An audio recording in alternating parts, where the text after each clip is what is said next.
Bienvenue à toi dans cette vidéo. Nous allons voir comment paramétrer son compte Wallaxy. Tu vas voir, c'est très simple puisque ton compte Wallaxy est déjà synchronisé avec ton compte LinkedIn. Première chose à faire, ça va être au niveau de l'extension Chrome. Je te conseille de l'épingler afin qu'elle apparaisse en haut de ton écran. Tu n'auras pas à aller la chercher à chaque fois. Pour ce faire, tu cliques sur Extension en haut à droite, puis sur Épingler à côté de l'extension Wallaxy et c'est tout bon. Ensuite, on se retrouve dans l'onglet Paramètres. Ton nom et ton prénom doivent déjà être remplis, de même que ton adresse mail que tu peux modifier si tu le souhaites. Le cloud est uniquement accessible en formule payante. C'est un plus et une nouveauté de Wallaxy qui te permet de continuer à prospecter, même quand ton ordinateur est éteint. Ainsi, tu ne pourras déverrouiller la fonctionnalité qu'avec une formule payante. Néanmoins, ce n'est pas indispensable.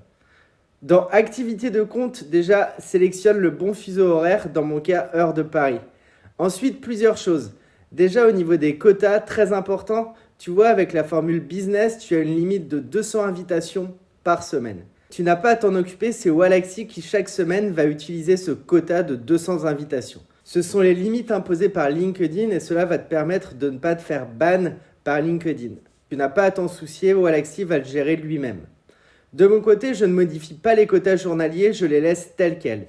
Par contre, là où j'effectue une modification, c'est concernant les jours de prospection. Après plusieurs campagnes de test, je me suis rendu compte après analyse des résultats que les messages envoyés très tôt le matin ou très tard la nuit avaient en général moins de réponses. Ce qui peut se comprendre, cela peut paraître suspect pour certains prospects. Ainsi, désormais, je passe mes horaires de prospection entre 7h et 20h. Si tu souhaites faire de même, tu n'as qu'à faire la modification comme ceci. De même, je ne prospecte plus le dimanche, les stats et les taux de réponse étant en général moins bons pour les messages envoyés le dimanche.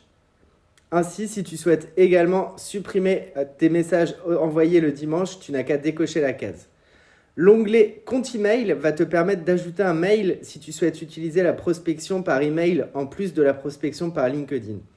Je te montrerai comment faire dans une prochaine vidéo. Concernant l'onglet CRM, tu peux synchroniser les données de Wallaxy avec celles de ton propre CRM si tu en as un. Actuellement, seul nocrm.io est disponible en intégration native. HubSpot devrait arriver d'ici la fin de l'année, Salesforce un peu plus tard, de même que d'autres CRM. En attendant, il est possible de synchroniser Wallaxy avec Salesforce via Zapier. Je te montrerai dans une prochaine vidéo comment effectuer cette manip. Dans Facture, tu retrouveras les paiements que tu as réalisés si tu es passé sur une formule payante, mais là, tu dois normalement disposer de 30 jours offertes avec mon lien si tu as suivi la vidéo précédente.